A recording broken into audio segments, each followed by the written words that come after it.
Okay. Got it. Great. Will the planning meeting of the Planning and Zoning Commission for Wednesday, December 6th, 2023, please come to order. This evening's meeting will be a virtual planning and zoning meeting hosted by Zoom. During this meeting, our procedures will be as follows. 1, when you first enter the Zoom meeting, you'll be in a virtual waiting room until the meeting host admits you. 2, please be aware that your camera, if you have one, and or your microphone may be muted by the meeting host when you enter the meeting. You can turn on your camera at any time so that you can be seen by others if you choose to.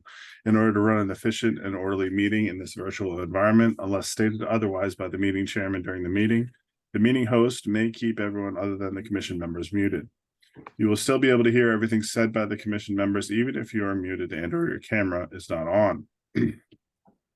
There will be opportunity for public comment during public hearings, at which time public participants will be unmuted. 3, during the public hearing, the applicant will be invited to present the application, explaining to the commission and others present what is being requested. The meeting host will share all related documents on the screen as needed. In addition, all applications and supporting materials for each application on the agenda have been available through the public meeting calendar page of the town website, www.guilfordct.gov, and also through a direct link on the planning and zoning page. 4, comments of town agencies will be discussed as applicable to the application. There will be clarifying questions from the commissioners, and the town planner will direct our attention to any additional items pertinent to the application. 5, after all commissioner questions are exhausted, those who wish to speak in support of or in opposition to the application will be asked to come forward, state their name and address for the record, and make a statement. 6, the applicant will then have an opportunity to address any questions or concerns raised by the public or commissioners. 7, once the public hearing is closed, the applicant is free to leave or remain for the balance of the public hearings and the regular meeting, during which the commission will try to reach a decision on each application. Each applicant will be notified in writing as to the decision of this commission and has a right to appeal to Superior Court if desired. 8, decisions of this meeting are available the day after the meeting by calling Planning and Zoning Department at 203-453-8039 or by emailing planning.zoning@guilfordct.gov after 9 a.m. 9, all actions taken on applications tonight by the commission will be by roll call. All commissioners and staff will identify themselves for the record before speaking. Seated this evening are the following members, so please identify themselves. Kevin Clark. Here. Bill Freeman. Here. Ted Sands. I don't see him. Philip Johnson. Here. Sean Cosgrove. Just jumped on. Hey, Sean. Frank D'Andra's not here, and I'm Scott Edmund, chair. Alternates present, we have Jason Marchi. Here. Larry Rizzolo. Here. And Bob Harrington. Here. All right, so I believe we had Bob as an acting commissioner in the last meeting, so we'll have Jason and Larry be replacing Ted and Frank for this meeting. Staff present are Ann Hartchin, town planner. This meeting will be recorded via the Zoom platform and made available on town website for viewing. I would entertain a motion to open the public hearing. So moved. Yes, Ann. Yes, We are Ann. doing discussion items first before public hearings. All right, let's move to discussion items. Hey, Scott, I think Ted's on now. Yep. Welcome, Ted. Yep, So sorry, in that I was case, late. not a problem. So we'll Jason, you'll be seated today, Okay. not Larry. All right, and take it away. Okay, so as to be expected, as we move through the first couple months of the zoning ordinance, and I'm reviewing permit applications, we have found a number of situations that are I'm going to just title them all unintentional errors or contradictions. And I wanted to, before I create who do I need to mute here? You can do one and then we're gonna do That'd be me. Okay. Before I create the text amendments and bring them to the commission, I wanted to get some clarifications from you folks to see what it is I should be correcting. So I sent you all a memo. The first issue that has come up is a situation with two properties that require special permits for accessory structures in excess of 750 square feet. The question has arisen on both of those applications, if they are required to go to the design review committee, meet the landscaping and screening requirements and the exterior lighting requirements. You'll see in the memo that if you look under the applicability items, starting with 7.1.b, the part that says shall be subject to design review, in the first case, a special permit application in a residential zone. But then under not subject to design review, a single family dwelling or accessory structure not in a village district. So both the applications that you'll be hearing next month check both of those boxes. And so really, I needed some clarification from the commission as to which way you would like me to interpret these regulations until I can get a text amendment into you.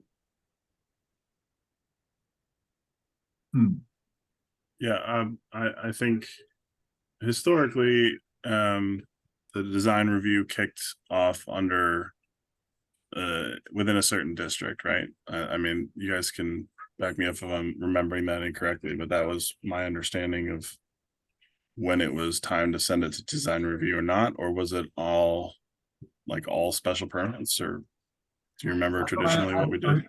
I think you're right, Scott. I think that if I'm not mistaken, just historical district or Right, not. well, and also commercial properties.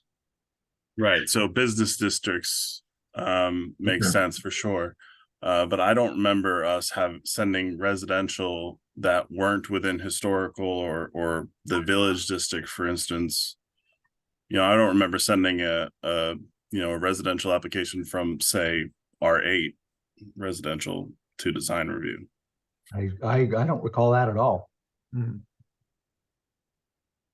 And that's the case what we're talking about here, right, Anne? That kind of Yeah, I mean, in both of these cases, I have two accessory structures to principal dwelling units. They're over 750 square feet, so they trigger the special permit, but the accessory structures are for those houses. And so I guess my recommendation for design review, landscaping and exterior lighting would be to strike, where did I do this? Change the language to exclude accessory structures in residential zones. And I showed an example of that.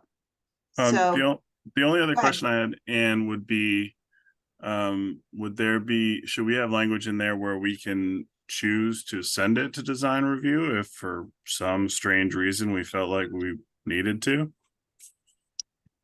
Or should we just? Especially It with makes lighting. my job harder to not have a definitive set of standards by which, when you add the language may, then Right. I will have to continually come back to you with these questions. Yeah, So- it might not be Well, fair to might not be fair to the applicant either. We don't give I'd up also- the right. We don't necessarily give up the right to I- ask design review, right? Even if it's not written in there. I'd also note that design review is advisory. Right. I know. I understand. Yeah. Anyway, Well, I mean, regardless. think about it. Think about it this way.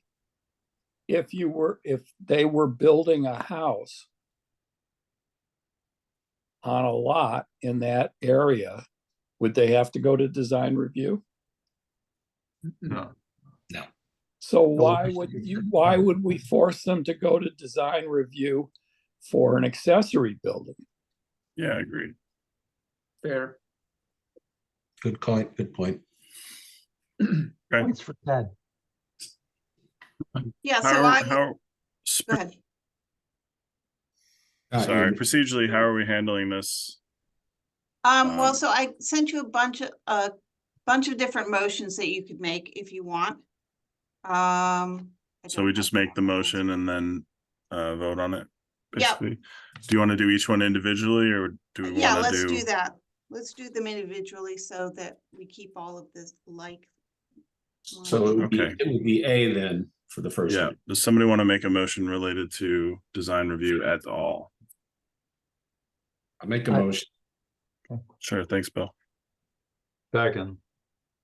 You're gonna have to do it first. Yeah, you're gonna have to do a little more work than Just that. say that we've accepted option A at this point. Is that correct? Option A, which is to insert the word exclude accessory structures in residential zones. All Correct. right, so that was Bill. And who was the second? Jason. Jason. And I'm having a little trouble following this. Is this including exterior lighting? Yes. Yeah, so the Yeah. sample motion I sent, I'll read it and then you can do what you like with it. The Town of Guilford Planning and Zoning Commission intends the town planner to interpret the applicability contradictions within section 7.1B, design review applicability, section 7.4B, landscaping and screening applicability, and section 7.5B, exterior lighting applicability to exclude accessory structures in a residential zone. In residential zones, the town planner is instructed to initiate a text change to correct these ambiguities as soon as practical. Yeah, my thought is to, I'm concerned about the exterior lighting. But That- Larry, but if somebody was to build a house next door, Yeah, they wouldn't be subject to the exterior lighting requirement. Why Yeah, should I they be guess I would- subject to it? I guess I would They be want to subject to exclude. it for the accessory building. Yeah, Larry, are you thinking upward lighting for light pollution versus downward lighting? Is that your concern? Because that would be mine. So. that's my concern. And if it's not required for the primary house, maybe we should. I mean, I thought my What you're saying, impression Larry, was, is that you review what's can be enforced with the regular permit for build a house to include dark sky kind of things. that would be my preference. I don't know how that would work, Yeah, but at the but- end, But if that's a bridge too far, then I agree with Ted that we can't exactly. require for the accessory what we don't require for the house.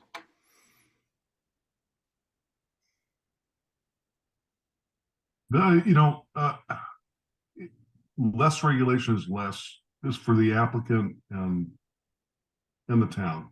That's my, And, you know, to be honest, Larry, a lot of the lighting now that comes out is just inherently, dark sky in general. I think it's become more normalized.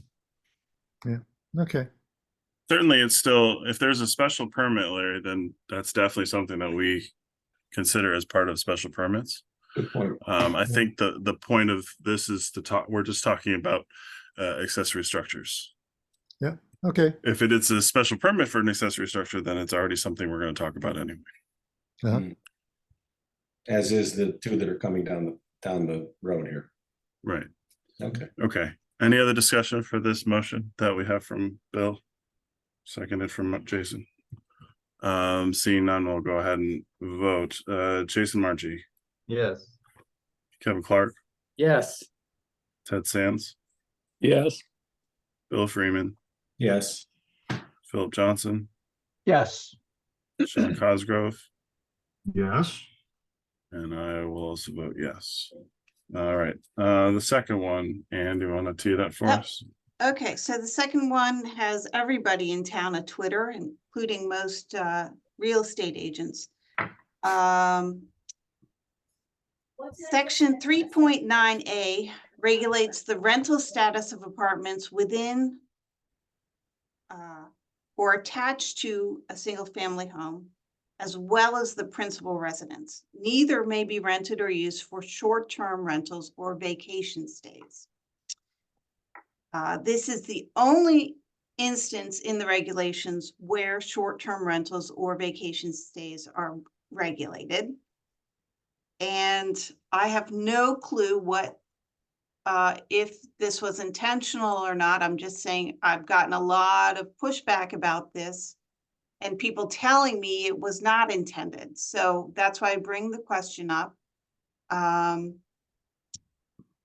I would say you have two ways to go here. If it is the intent of the commission to regulate short-term rentals and vacation stays in all apartments accessory to single-family dwellings, as well as the principal dwellings themselves, I would suggest keeping the language that we have and defining short-term rentals and vacation stays in section 2. If it's the intent of the commission not to regulate short-term rentals or vacation stays, I would remove this language and remove the dangling definition that's already in section 2. So yeah. So, okay, thanks, Ann. So we can discuss this further. I just want to mention for history's sake that to remind everyone that Jamie did bring this up last year, and at that time we directed her that we did not intend to enforce the strange language part that was on the original regulations for this. So That is correct. I don't know if anyone's opinion has changed, but that Mine hasn't. No, I mean, I think the short-term rentals bring a real value to the town that people might not think about. I mean, people come in for weddings and funerals and family gatherings, and they're going out to dinner, supporting businesses. And it offers Yeah. families a place to come stay together as opposed to going to a motel or a hotel. I just think it's a great quality of life offering that we have in town. And it's been going on for a long time. I mean, I think Are Yeah. we, Go ahead, Sean. are any of us aware of any downside to not regulating?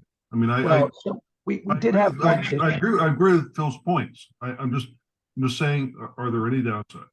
So we had one issue a couple of years back where an abutting neighbor, and I think it was out on the end of Neck Road, was complaining because the home had been purchased and was being used exclusively for short-term rentals, and guests would come in and party like rock stars all night long. But that's a function of the host. That's a function of your neighbor and the not controlling what their guests are doing. I mean, you can make very clear to your guests that, you've got to have lights, fires out on the beach by 9 o'clock or 10. You can make whatever the rules you want. And then it's just a function of, you being a good neighbor. And to the best of my knowledge, although they had one on White Birch, if I remember right, but that was a different issue. But Phil, wasn't the biggest issue was it was like owned by an LLC or something? The residence as well. I thought that was, I can't remember if that was that one or not, but I think I remember one where we were doing an accessory structure and it was owned by an LLC. That was a long time ago before the regs changed. But to the best of my knowledge, and Ann, you can probably back us up, I don't think we have a lot of complaints or problems about short-term rentals. So Ann, you had mentioned that this one topic is getting a lot of pushback. Would you say Yes. the general feeling is that pushback is in favor of allowing this, or they want to see us regulate it more? The general pushback is, how the heck did this make this into the regulations? We haven't regulated it before. Why are we suddenly Okay. regulating it now? Yeah, I mean, technically it was in there. It just wasn't being enforced. So the new regulations just had slightly different language, which led to a different interpretation.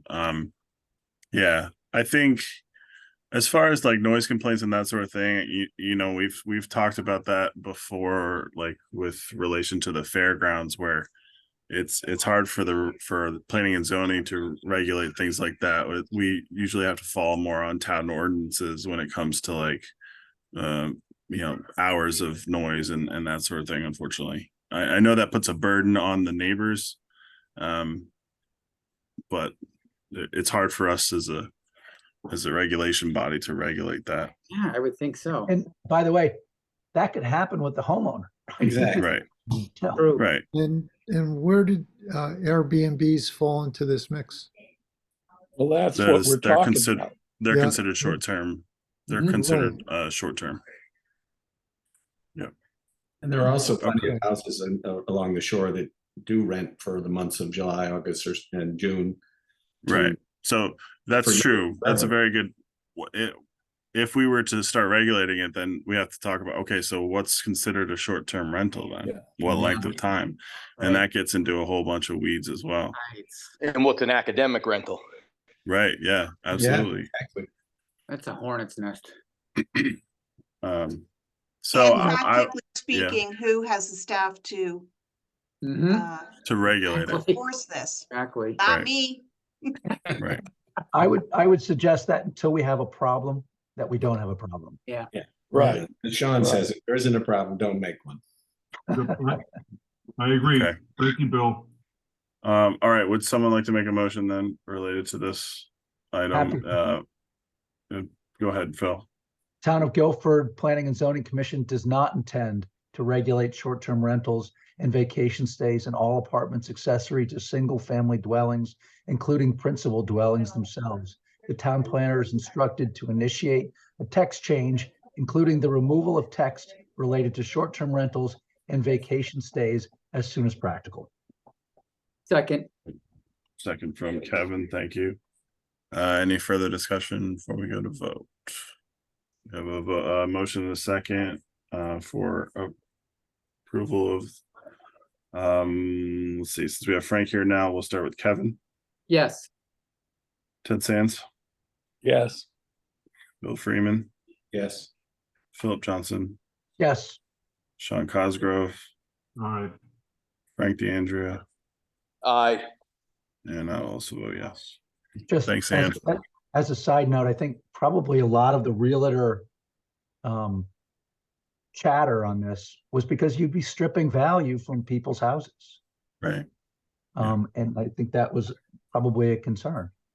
Yeah. You know, but some people, this is their summer house and they'll rent it out for a couple of weeks and it helps pay the taxes. Yep. And thank you for this. And I think, is this kind of the process that you're envisioning as these kinds of things come up? Is that you want to bring into our Yeah, attention and we'll discuss them? Yes, and I have a couple more I want to bring up tonight that just came to me too late. Because there are a few regulations we need to change immediately or get on the books as soon as possible. Thanks. I've hired Glenn to help me shepherd this through since we're still down all of our staff. And what we're gonna do is come up with a list for the January meeting of all of the proposed text changes and then run you through them very quickly before we actually make an application. Okay. And I'm assuming there will be more coming down the pike and we'll just have to pick them up every couple of months as we develop a list.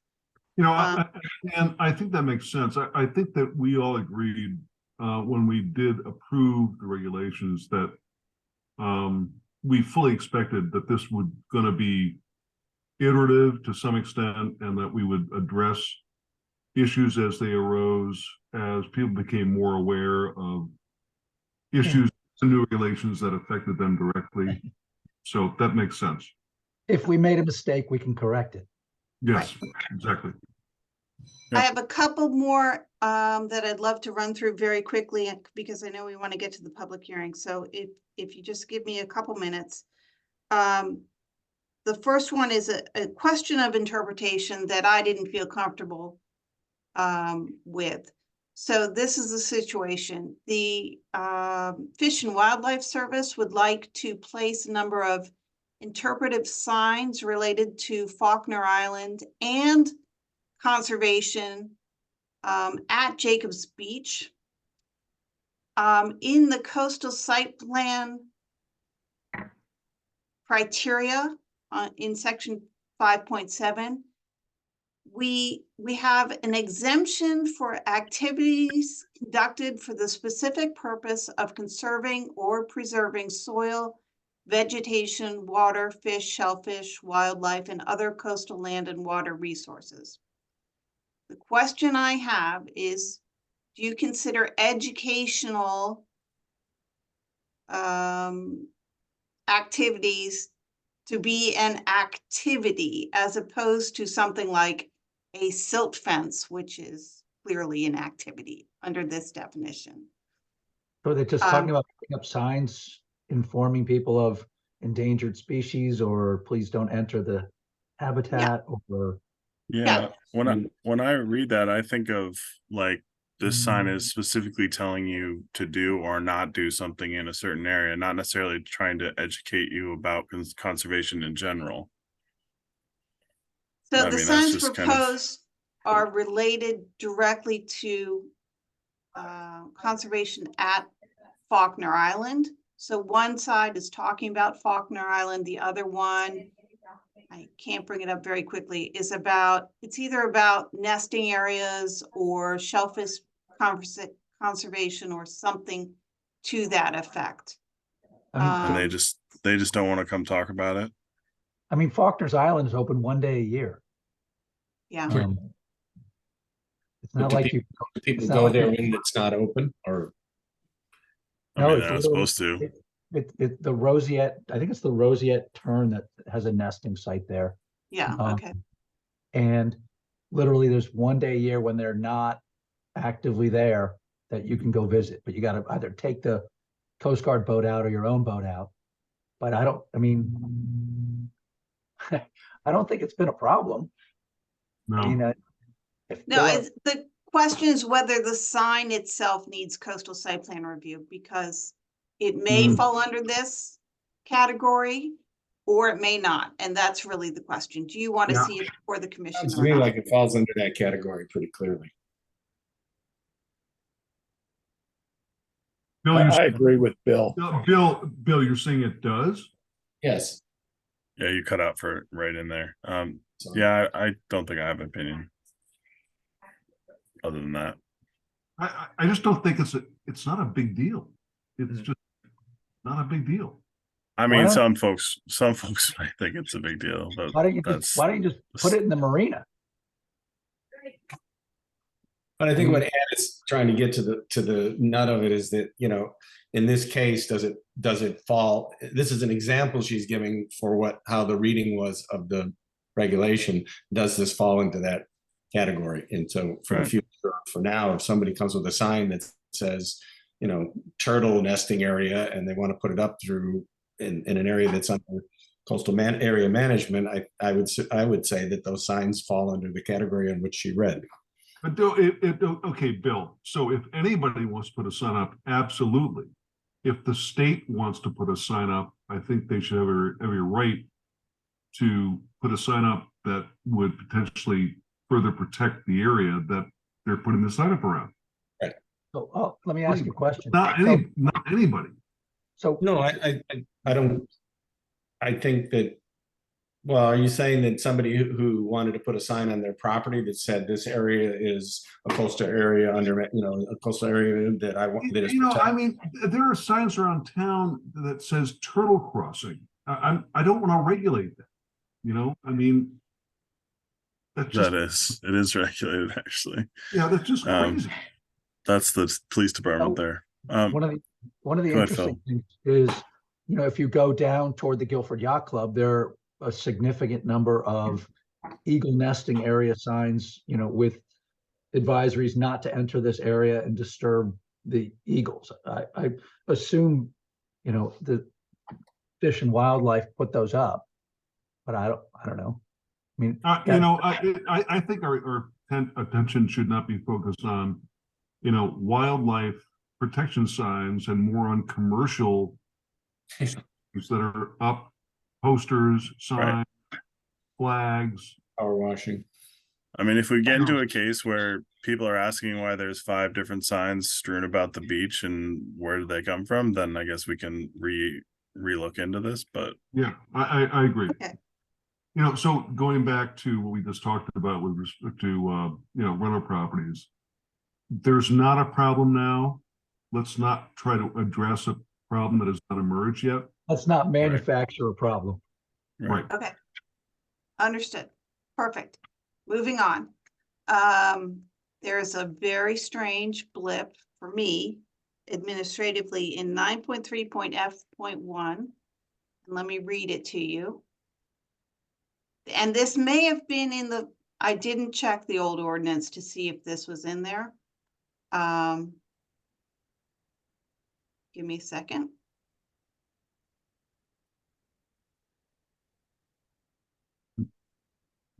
Okay, this is regarding site plan applications after they're approved.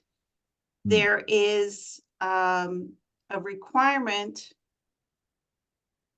for applications following approval to give us, the Planning and Zoning Department, sets of digital files and approved plans with the required revisions. That's all normal and what we need to happen.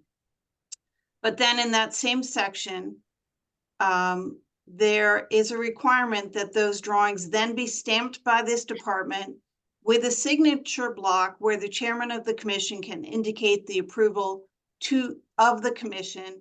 And then the chairman has to sign that block before a zoning permit can be issued.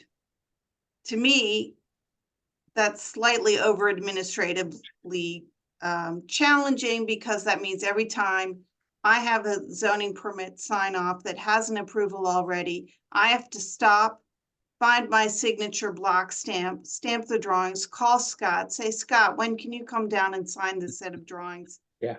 And do all of that before I can sign off on a zoning permit. so That makes historically to this point, and Philip, I think you can help me with this too. I've only been signing like subdivision Yeah, that's maps. I signed a lot of stuff. Yeah, You did. I've It was one of only those- signed subdivision maps to this point. Additionally, Mylars for subdivisions and things. would Right, require that, exactly. but And it was one of those it's things, something literally, little- I would get a call, I'll be like, great, you know, take me 5 minutes to come down, take care of it, and So and in your estimation, is there merit for signing the Mylars for subdivisions?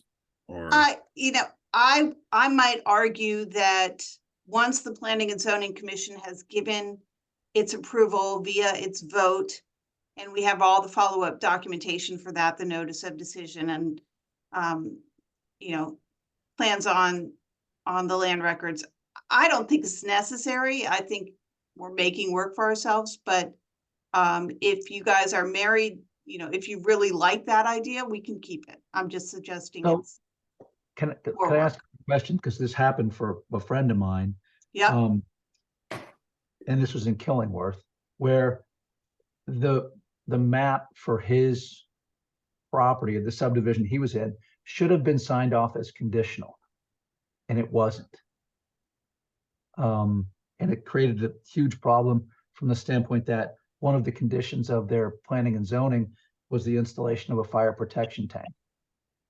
And it's a complete mess, all of which could have been avoided by, you know, not issuing building permits, by not allowing the subdivision, not allowing the sale of the properties. But all of that got pushed through because it was signed incorrectly. So I think there's some merit to signing them, but just, you gotta make sure you're doing it right. Is there a And- way to do For example, e-signing? If you got if you had a site plan that wanted to be signed and there were conditions on that, would those be detailed on the Mylar and the approval? I mean, not normally. They would be a separate 8.5 by 11. They would be the approval letter, Right. which That would be I part would always look up for something that I was, say I have a permit coming in that wants my signature for sign off so that they can have their zoning permit and their building permit approved so they can start work. Part of my due diligence before I say yes to that in our permit system is to look it up. You know, what kind of approvals do they have? Are they in a historic district? Do they have inland wetlands that I need to talk to Kevin about? Are there conditions of approval that haven't been met yet? All of that goes into that thought process. So to add another layer to this, to me, isn't necessary, but at the same time, this is here for a reason, so I don't want to just delete it if we really feel it's important. If I'm doing my job right, Scott doesn't need to come down here and sign that something has been recorded correctly. Is there- Is Something that can be Sean, developed that can be e-signed? Not really Well, on we the have both Mylars. paper and digital files, so that's Okay, the difficulty there. Sean, Is this, Ann, is this just, is the concern slowing? Is it, are we trying to take the applicant's point of view? In this case, and that your eyes are, and you've determined that everything is in good order. Is the requirement that Scott or a future chairman sign it? Does it delay their process of moving forward with their project? Oh, definitely. Well, then, if we as a commission have confidence in our town planner, then I suggest that we put aside the requirement that the chairman sign off on these things. I guess the only thing I would ask, Ann, is can you put that process that you just described, can that be put into the required roles and responsibilities of your position in the off chance that a successor might not be as detailed as you? I believe it already is, but I will double check it. Okay. That would, I mean, that would make me feel more confident to demonstrate that, somebody in your position is required to do their due diligence as you described. And my experience with the chairman coming and signing off on things is that they just literally sign it and leave. There's no Right. in-depth Right. analysis of, everything. It's always been the town planner Right. or somebody in that position that does the T's and the I's, not the chair. I don't think it's the onus is on Scott to come down and make sure that everything's in order. I think it's. Are there any state statutory requirements requiring the actual signature of the commissioner, the chairman? Yeah, you probably should look at that. I've never seen that before. Okay, I'm just Um, asking. yeah, no, I was thinking the same thing. The only other thing that comes to mind, and based off of Philip's example, which I think is a good thing to bring up, is there, I know we have an online process or an online system to Yep. some extent. Is there a status section of that where it shows whether a subdivision map is conditional or final? You know what I mean? No, but I will say this, the town is moving to a new permitting system hopefully in the spring. And it has a lot more bells and whistles than the one we have now. Yeah, But I it would be can't nice- speak to whether all of those triggers are listed in Right. the. It would be system or nice not. if that was just a quick check of the system won't let you process like a final CO if it hasn't been checked off to say that, hey, this is no longer conditional. This is, Right, everything's been met. Does that make Right. sense to you, Phil? Yeah. Yeah.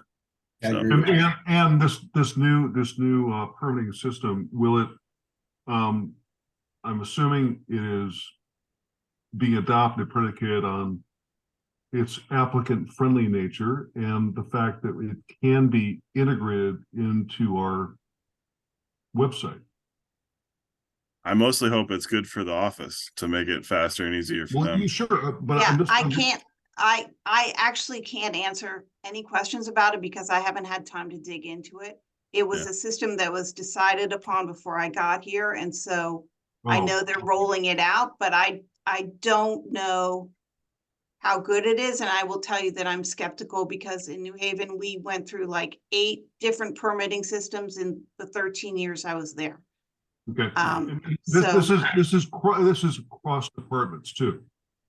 Yeah, it's all of the Town Hall South permitting departments. So it's building, us, health department, inland wetlands, and engineering is involved because they sign off on things like stormwater and FEMA flood certs. Thank you. Okay, So it sounds like we're good to not be signing. okay. The other 3 issues I just want to bring up that we will be bringing text to you in January on. One is there's a change in the state statutes regarding home-based childcare, daycare centers, and that they can't be discriminated against in having required special permits where non-home-based daycare facilities would not need a special permit. So we just need to align that with the state statute. The state statute has also just changed about the standards about certificates of approval of location for automotive repair and dealerships, in that it used to be ZBAs that could sign off, and then for a while it was planning and zoning commissions, then it went back to ZBAs. Now, we've finally come to the conclusion at the state level that the ZEOs can sign off on that. So we have to change language in our ordinance to say that. And then the last thing we're doing, because we found some blips today, we are reviewing all of the bonding and financial guarantee sections of the ordinance, because we are only allowed to bond or require financial guarantees at the beginning of approvals for items that will be turned over to the municipality or for soil erosion sedimentation control. And we have some language in the ordinance that allows us to bond for other things at the beginning of project, which is not aligned with state statute. And then at the end of projects, when people are seeking C of Os, we can bond for things that haven't been built or installed yet, like landscaping. And we just need to clarify that language so that it's consistent throughout. So we have to do a search of the entire document to deal with those items. But we, as I said, Glenn is working in the background on this. We'll bring you a whole list of changes at the January meeting, and we'll just spend some time going through those as well. All right, So thank you. that's it for now on that. Okay, I would entertain a motion to open the public hearing then. So moved. Second. Thanks, Ted. Second from Jason, who's not voting anymore. Oh. And if I, I'll give it to if I Phil. may, the first 2 items, 209 Hemlock Avenue and 382 Northwood Drive, are incomplete applications at this point. So I would suggest that we table them until the next meeting, when they hopefully have all of their information into us for review. Would anyone like to make a motion in effect? Motion from Phil. Do I have a second? Second. Or to I had a Frank, he question jumped in. about the 209 Hemlock, because I drove by there and I saw a lot of earth moving equipment, and I don't know if they had a permit for that, or are they jumping the gun before our approval? They may be jumping the gun. Where is, I actually think that's a different job, Larry. That was an ADU that was approved, I think, this summer on Hemlock as well. Talking Uh, about- I'm sure Actually, they- acting CEO can check it out Right? It's actually a Might be full-size in her spare dwelling time. up. There's there's a lot of earth moving equipment. It looked like the application that was just deferred, or that we're about to defer. Okay. And yeah, so I know I was looking specifically at that. Okay. When I get a chance, I'll take a drive out there. I have no information, so I don't know. But it could very well be. Is that, All is that off 77, Larry? Yes. It's about, I don't know, half a mile, 3/4 of a mile off 77. We have a motion and a second to table. All in favor, please say aye. Aye. Aye.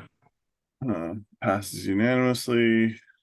Next item on the agenda is 20 Gray Hill Commons, map 74, lot 005C, zone R5. Applicant is Green Planet Development LLC, modifications to an existing special permit. Mr. Widmer, table is yours. Actually, David's going to be presenting this one. All right, great. Yeah, so hi everyone, my name is David Proventure, so I'm here with Chris Widmer of Green Planet Company. And so we filed a special permit application requesting modifications to a previously approved 2020 special permit for what is now an in-progress affordable housing development project located off State Street, known as Great Hill Cottage Community. And I know that you're all familiar with that. And so the application, we highlighted 6 sort of primary changes. And am I able to share my screen? I try, and then if Okay. it doesn't work, I'm gonna have to find the buttons because I can't see them here. Yeah, it does not work. Looks like you're gonna have to find some buttons. You should be able to pull up if you hit participants at the bottom, it'll pull Yeah. up the participant list, and then if you Yeah, if you right click on him, right click on his picture. No, I don't have any. I don't have control. You could make me a co-host if you oh, wanted wait, to. here we go. I've got pin, make host, no. There should be a way to allow sharing. Well, if you make him a co-host, he should be Yeah, able to that- share. Then Okay, you're giving I'll him try lots that. of powers. So Well, I'll give him lots of power since I don't know what I'm doing. Try again. Yeah, Alright. I think you turned off my video, which is fine. You don't need to see me. Okay. As long as you can hear me. You can turn it I back on, gave David. you, I made you a co-host. Let me see if Oh. I can get you back on. There you are. Now he's muted. But you're muted. There you go. Unmute. Okay. I think Unmute. we're playing. Okay, can you try Buttons now? All right, let me see. Yes, I think we're good, and thank you. Okay. Okay. So I think I'm sharing now. So so what you're seeing is basically the site layout plan, and just for sort of presentation purposes, I've labeled the 6 primary changes that are sort of triggering this need for another special permit. And I'm going to quickly just go over them and explain each one of them. So on the left side of the screen, change number 1 here is just eliminating one of the 8 units. And so what triggered that was if we went with the full 8 units as planned, it would have triggered the need for a public water supply, which was cost prohibitive. So by eliminating that 1 unit, taking it down to 7 units, it allowed us to have individual wells for each unit, which is change number 2. So now each of the built 7 units has its own well. Change number 3 up here. So during construction, there was meant to be a detention basin that was, and I'll circle it here, just on sort of the pond side of the bridge, and they hit shallow bedrock there. So we needed to relocate that detention basin, and that was relocated here, and that does have inland wetlands approval. Change number 4 is having to do with the bridge itself that crosses over the little stream. So again, for cost concern reasons, the bridge was planned to be wood, but that proved to be cost prohibitive. So they went with a more cost-effective precast concrete deck, and they kept the wood approach rails. Change number 5 right here has to do with changing the from a planned dry hydrant, which would have drawn from the pond there on the property. And so that was deemed insufficient by the fire marshal. So according to town plans, public water is going to be coming up State Street, and there'll be a fire hydrant there at the entrance to the community. So that's a planned change there that's acceptable to the town. And then the last change number 6, is just replacing the planned True Grid paving system, which is just sort of a honeycomb plastic type system that the gravel goes into. And that also unfortunately proved to be cost prohibitive and a potential long-term maintenance concern for the community. So so that change is just going to a 50-50 mix of stone dust and crushed granite stone. I'm just going to quickly run through the site photographs if you haven't been there yet.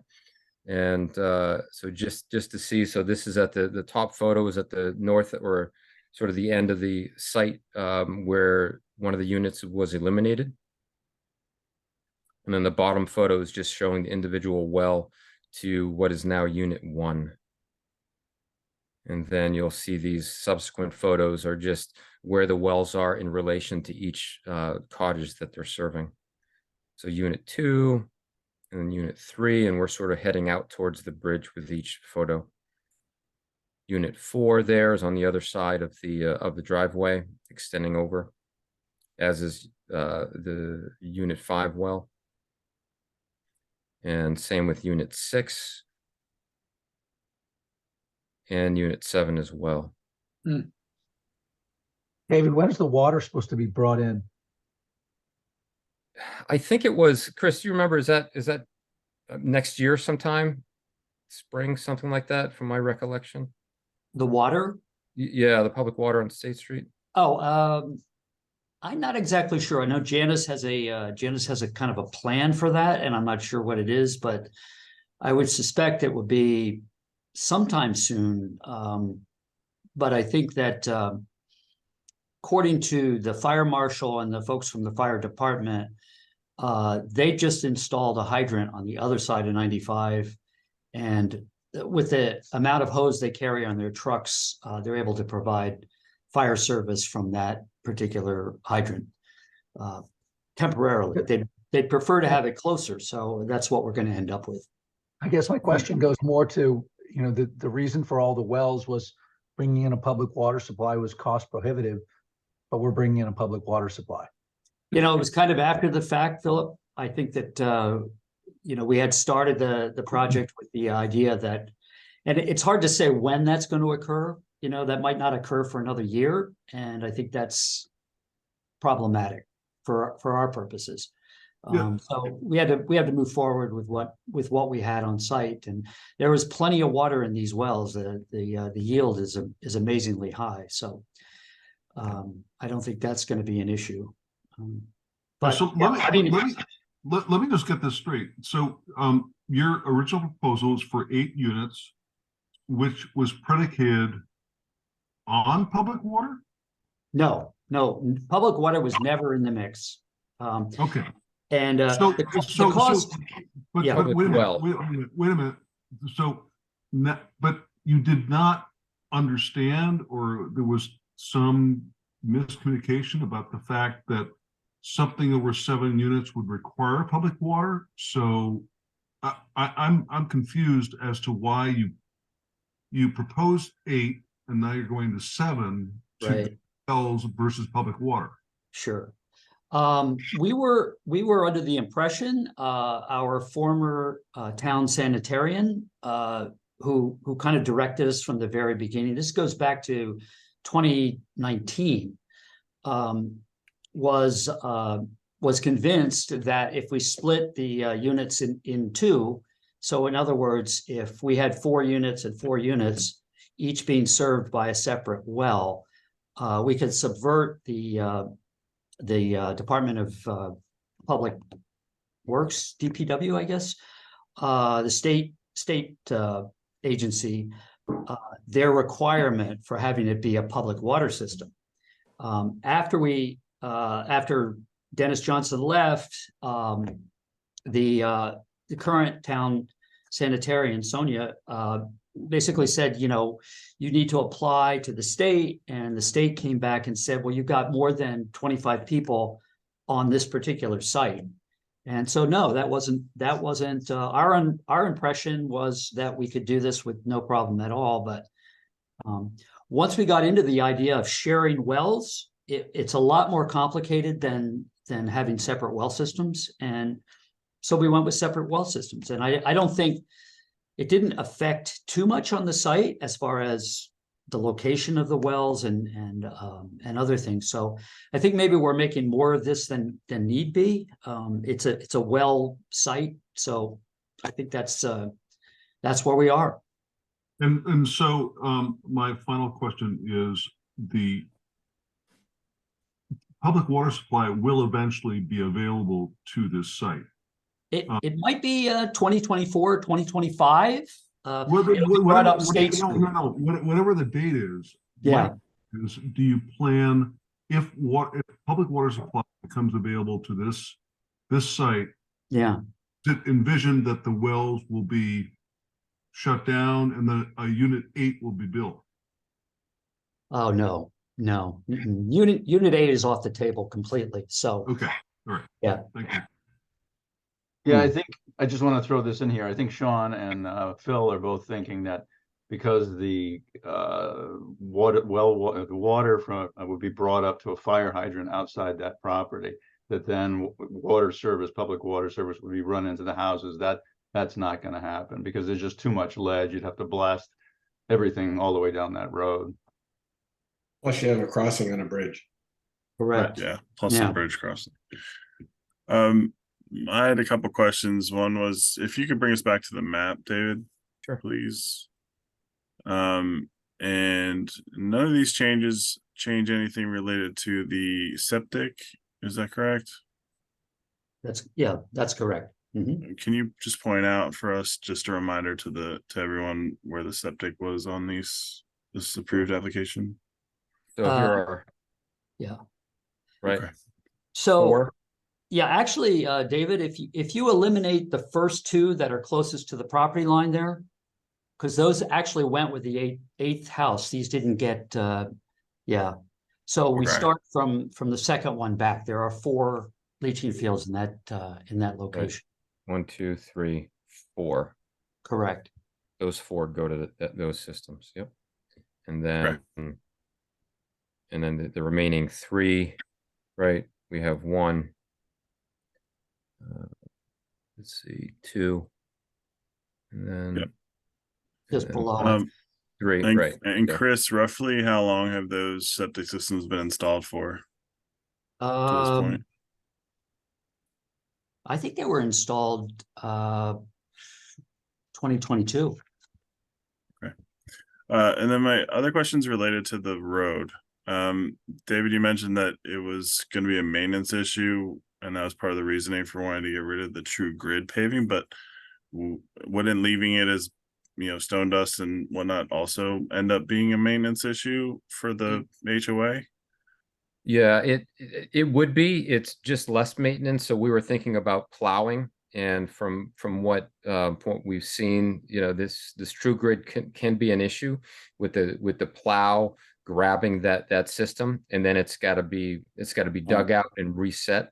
Whereas if it's just a traditional stone driveway, it can be filled in, compacted, much simpler. Chris, have you created the HOA for this yet? It's in the process. Yeah, it's in the process. Constituted. Do you have plans for how much money you're proposing that is coming out of each unit per month or year? And is it in your plans to assume that this road is gonna have to get regraded every 2 years minimum? Or yeah, I think we've established a budget for replacement reserve essentially. So and it's a fairly substantial budget. There aren't a lot of other. I mean, we have the road and some site amenities like you know, site lighting, things like that. So the expenses to operate this HOA are relatively modest. So including the stone, including an amount to repave every couple of years or re-gravel every couple of years, I think is not insurmountable. I think it's fairly modestly done. I mean, I have the same stone in my driveway, and granted, cars aren't going in and out, but I've had it for 5 years and never had to do much to it other than occasionally adding some stone. So No, I have no, another- sorry, Sean. Go ahead. Just one other follow-up. Just knowing that this is affordable, is affordable housing for deed restricted for, I don't remember if it's 30 or 35 or however many years.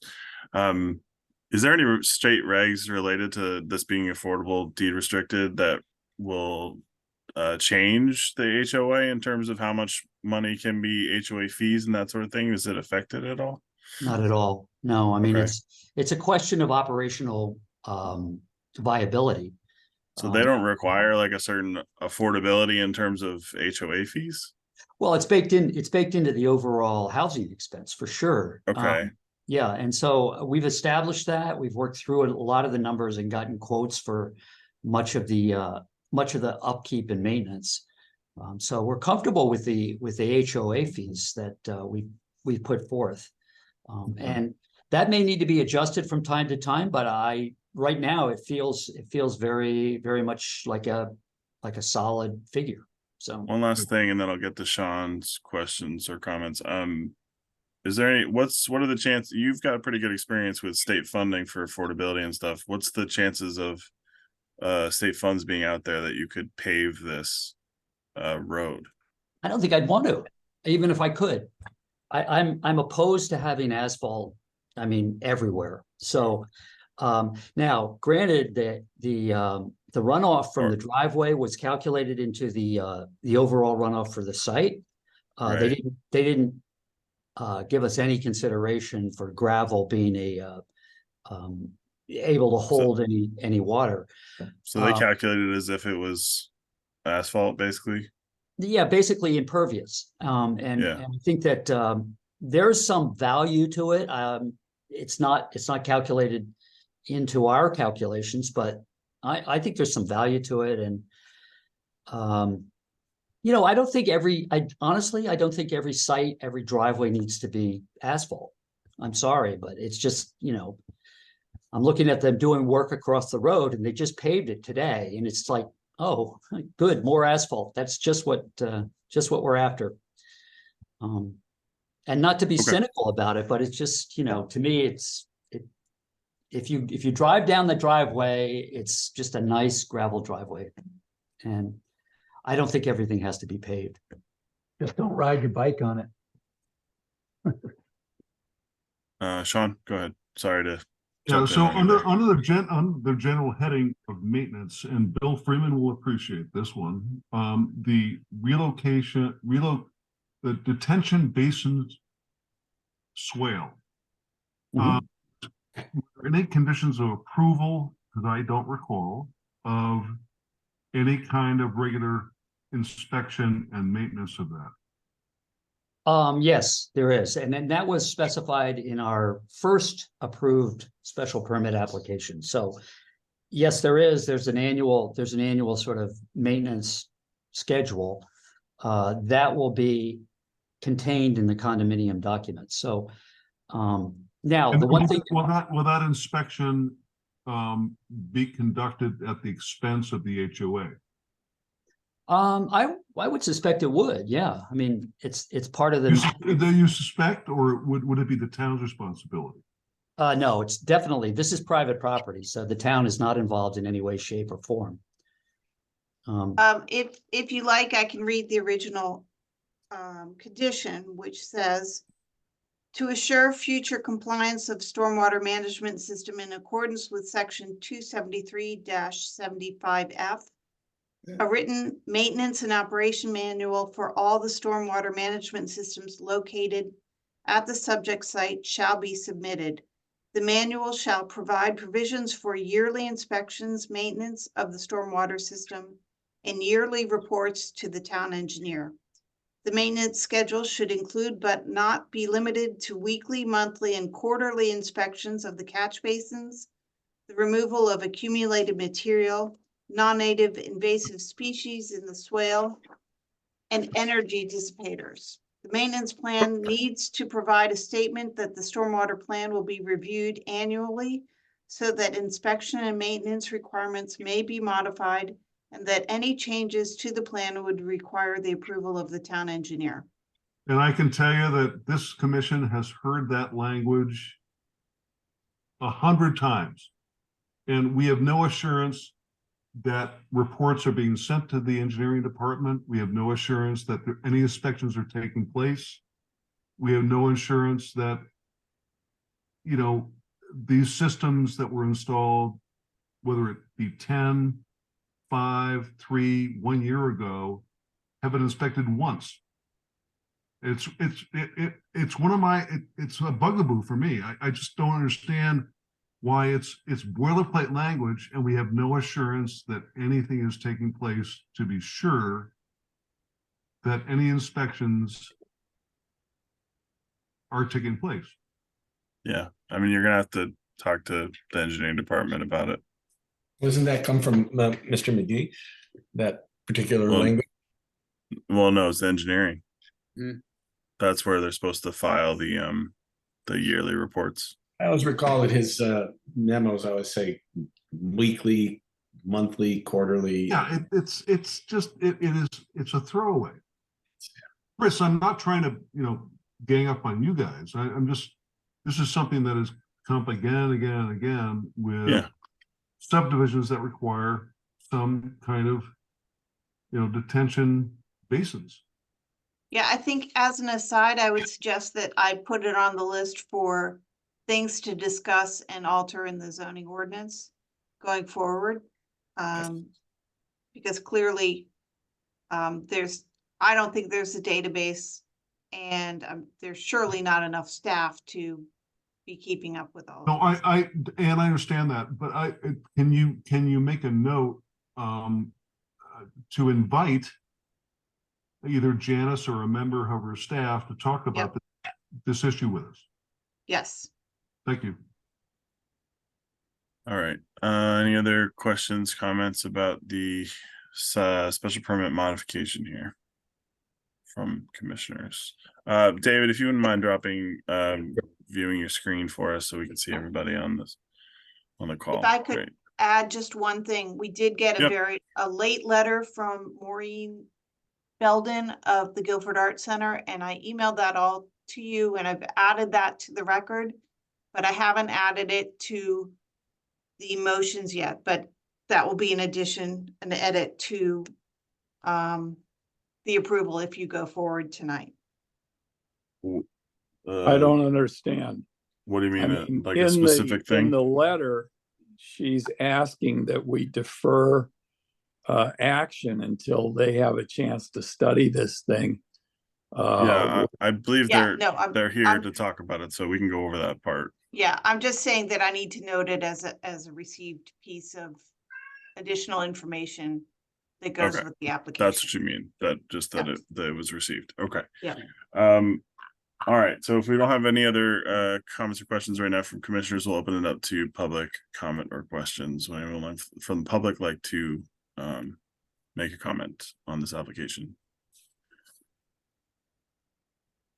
If you could raise your hand, I'll unmute you. Yep. Okay. Our Or you- representative from go ahead. Guilford Art Center. Hi, I'm Maureen Belden. I'm the executive director at Guilford Art Center. And as Ann said, we submitted an email letter to the committee today.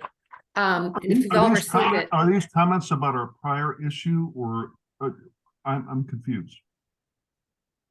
no, we received notification about the special permit application and this meeting.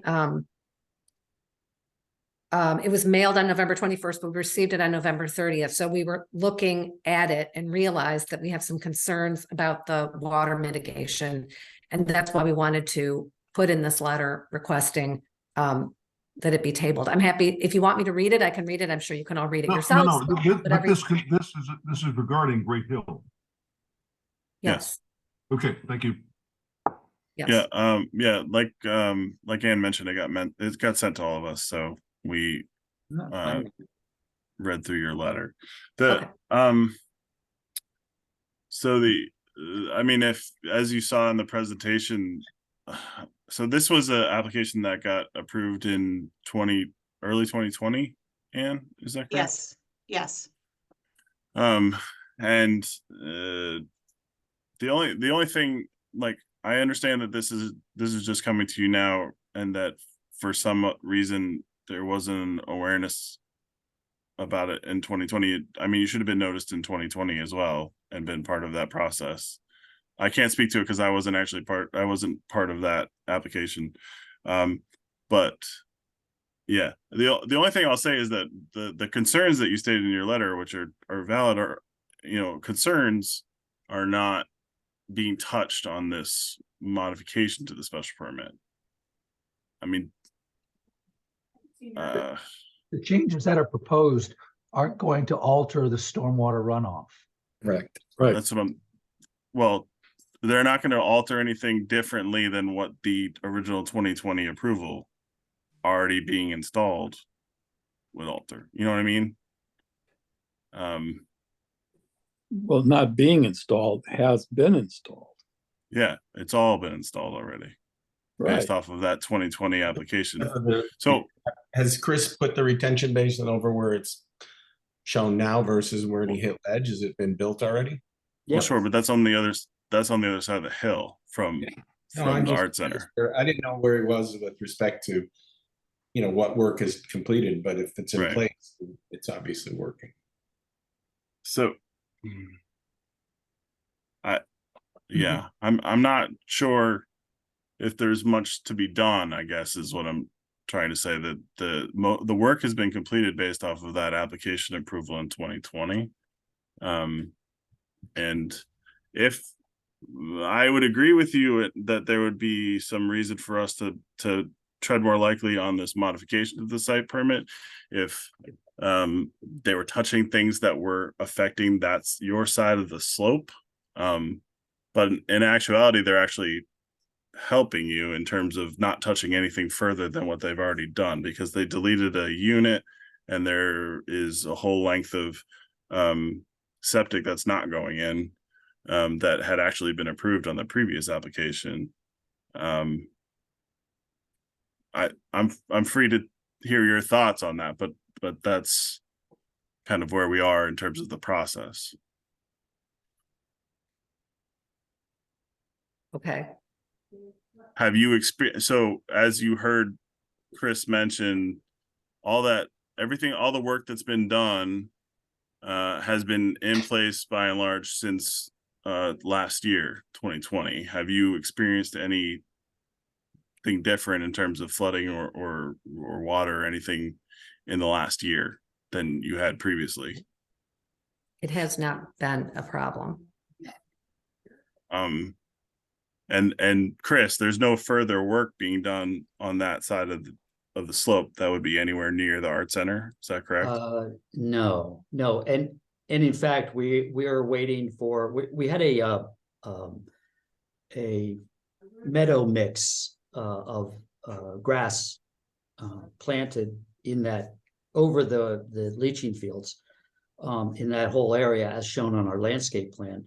And that just needs some time to sort of, take root and create some stabilization to the ground that was disturbed. When was it planted? September. And then have you seen significant runoff in that area or no? Without it being installed? Not so much. We have silt fencing around that was for construction installed as approved.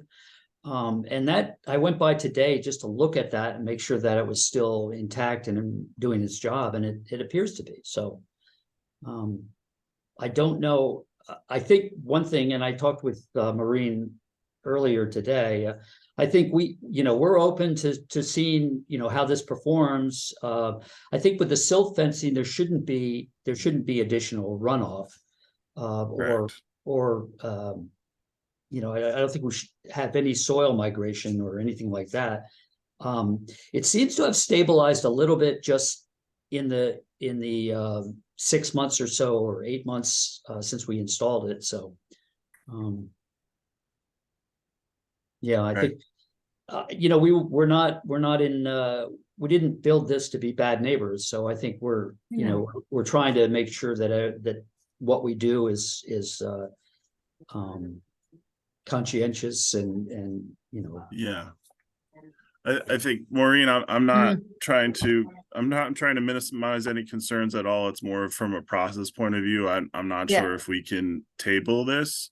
But I am trying to bring up everything I can think of to No, I help. appreciate, yeah, no, mitigate your I appreciate it. concerns. And we know that you guys are going to be good neighbors. We just, as we said in the letter, have been impacted by, in the past, and we're nervous about it. I wonder if I could introduce Sarah Nelson, who's our immediate past board president, who is has a lot of experience working on our building and grounds committee, just to speak to it a little bit more about what some of our concerns are. Sarah's here at the meeting with me.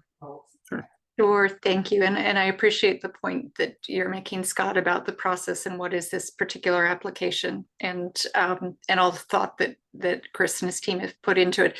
So it's to install the septic system, the steep slope was actively worked on. So the vegetation that was absorbing some of the water is not in place.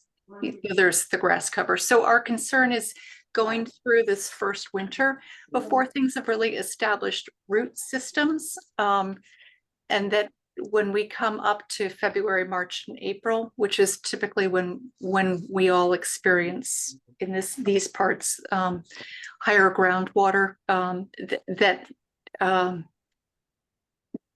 we are not going to experience more issues because of the newness of the vegetation. So that's why we were asking for sort of protection blankets for this winter. And that was one of the things. And this is related specifically to the septic system and the slope that the septic system is in. And it's not related to the stormwater system that you're talking about elsewhere on the site.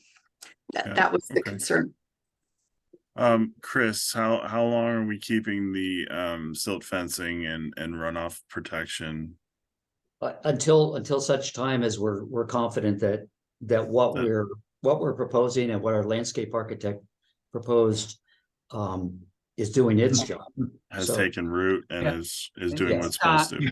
Scott, if you don't mind, I can't speak to the planning and zoning approval of this project, but from the wetland standpoint, it would be pretty much standard operating procedure for all ENS to stay in place until the proper vegetative growth has completed itself. So yeah, and this is being checked once we have a full on ZEO, it'll be checked more regularly. We can hope, yeah.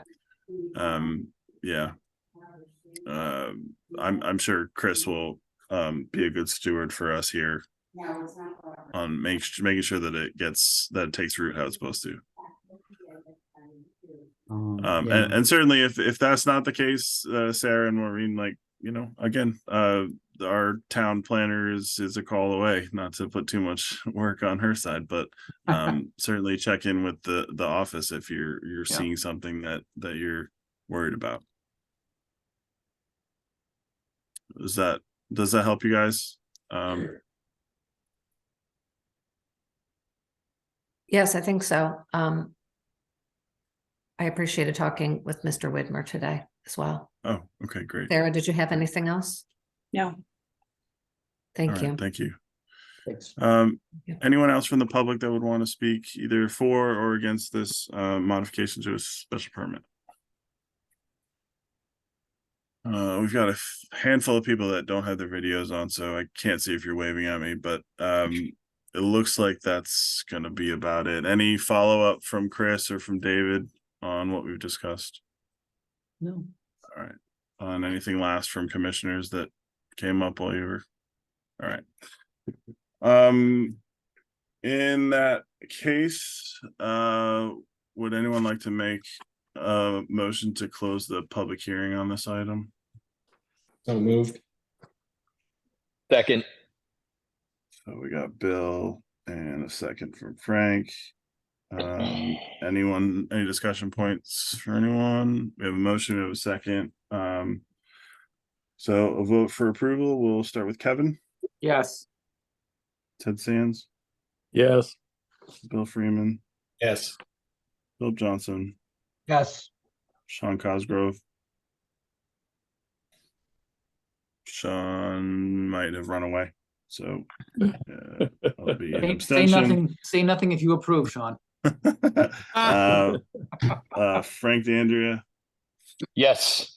and I'll also vote yes to close the public hearing on this item. All right, do we have a motion for motion for this application? Would you like me to read it? Yes, please. Start at the top there.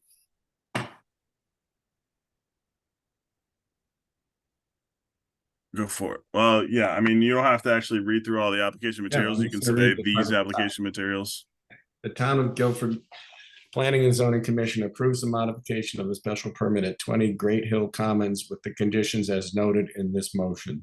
Oh, that's probably all I need, actually. That is it.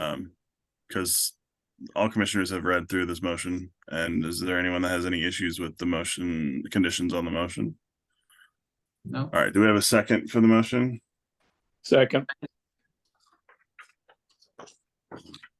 Second from Ted. All right, any discussion on this item?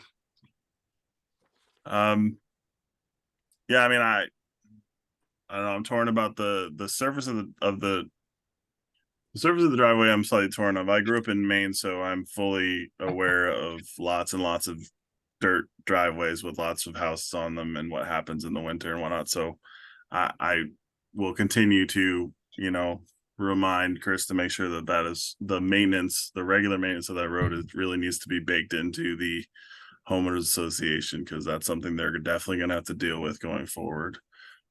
Besides that, I think actually a lot of these changes are helpful, not only to the subdivision itself, but also the neighbors around them. So any other thoughts from anyone else? All right, seeing no other discussion, vote. Let's see, we have a motion for approval. Kevin Clark, Yes. Ted Sands, Yes. Bill Freeman, Yes. Philip Johnson, Yes. Sean Cosgrove, Aye. Frank DeAndrea, Aye. and I'll also vote yes on this application. That will end our public hearing. We'll move on to a regular meeting. We have 2 items in the agenda, and both of them are per Ann's suggestion to be tabled to our next meeting. That's the Grass Island application, and that's the 439 Boston Post Road application. I'd entertain a motion to table those 2 items to our next meeting. So moved. All right, I heard Phil first, and a second from, Sean. who wants it? From Sean. Sean got it. All right, all in favor of tabling, please say aye. Aye. Aye. All right, that motion carries unanimously. Other business, approval of minutes from September 20th, 2023. I actually noticed one item, just saying that I called the meeting to order and there's an extra 0 thrown into the time. Okay, extra 0. Not a big deal, but I will correct that. that's what I saw. I noticed 2 items. Oh, There, well, you always have to UConn one up is- me, Larry, huh? UConn is a university, not an area of Alaska. So if you if you search UConn, YUKON, you can see where that. And I think there was a reference to tidal zone. If you search for tidal, I think you'll see that sentence makes more sense if you write tidal, TIDAL, because that's a wetlands issue. Yes, Fetch. I will give And we're those just- noted. Notice. And we're just blowing up Ann on public radio and TV. So that's That's exciting. it. That's some critical reading right there. Boy, yeah. Someone's got some extra time on their hands.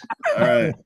So clearly the minutes were reviewed. Would anyone like to make a motion to approve those minutes as amended? So So moved. moved. I heard Sean first, and I'll give the second You to did, Frank. you did, you did. All right. All in favor of approving the minutes, please say aye. I, Scott, I'm going to abstain because I'm not sure I was at that meeting. Yeah, you can. Thank you.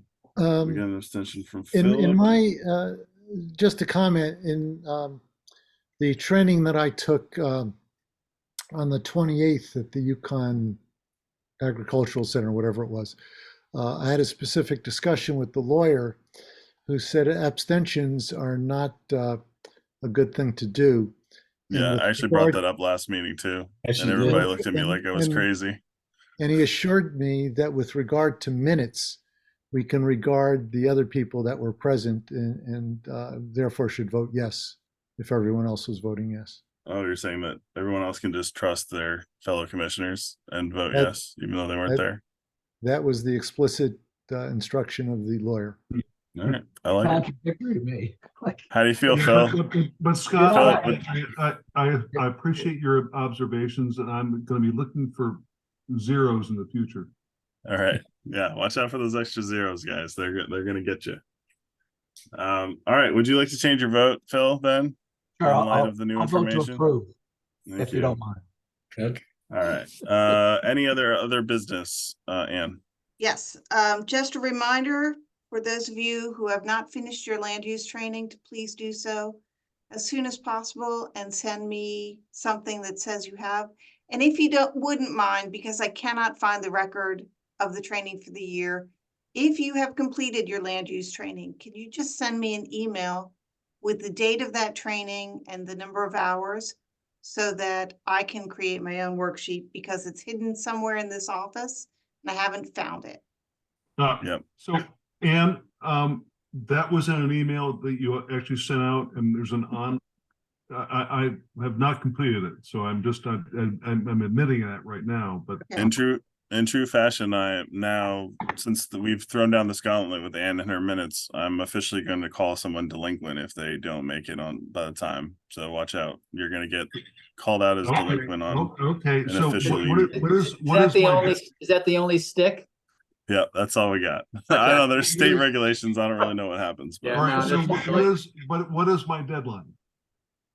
December 31st at midnight. Yep. Okay.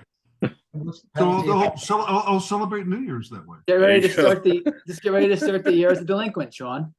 But there is nothing in the regulations there is no stick in the regulations. No. So And I will be right there with you. Public shaming. Obviously, it's important that we know how to do our jobs better and better. So that's why we're doing it. Okay, great. If that's it, Ann. I don't know if anybody's driven on Prospect recently, but they have been building the pond.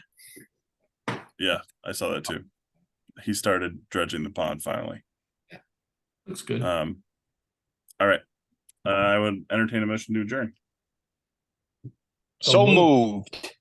I heard Frank loud and clear. Yes, A sir. second, please. Second, Thank you, Sean. All in favor, please wave goodbye. Bye-bye. wave goodbye. Aye. Adios. Thank you all. Aye, aye, aye. Have a good holiday. thank you. You too.